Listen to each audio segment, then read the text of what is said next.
Kondisinya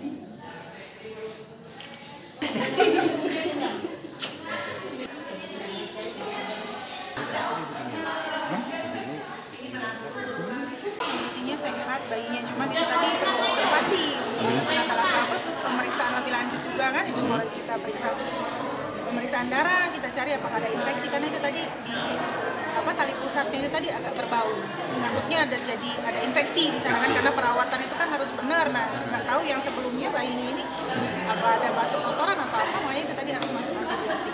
Siap. Tadi apa saja yang kita lakukan, dokter? Yang kita lakukan tadi apa saja merawat bayi ini?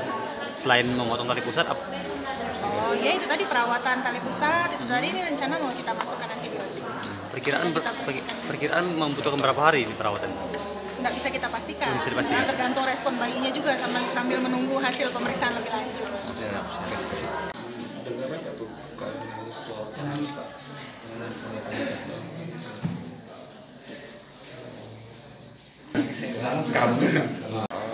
Ini ada penemuan bayi yang ditemukan oleh Bapak Saparudin di Dusun 2 RT 06 Desa Pola Kundian.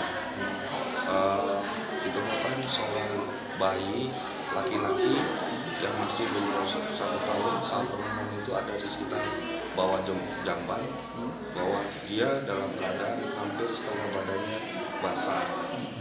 Untuk itu setelah itu melapor ke Polsek beserta kader reskrim mendatangi TKP dan melihat anak dalam kondisi sehat. Saat ini rasa peduli Polres Banyuasin beserta Ketua Cabang Bayangkari membawa ke rumah sakit RSUD dulu supaya dilakukan observasi secara kesehatan bagaimana kondisi keadaan anak ini, supaya biar kita jauh ada rekaman medis sehingga nanti bagaimana tindak lanjutnya.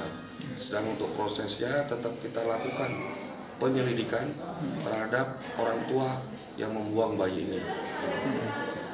Untuk pidana? Kalau laporan itu pidana ada gunanya? Ya, kita pasti ada pidananya untuk itunya, maka kita akan melakukan penyidikan. Iya kan, beda. Ya, Siap, cukup.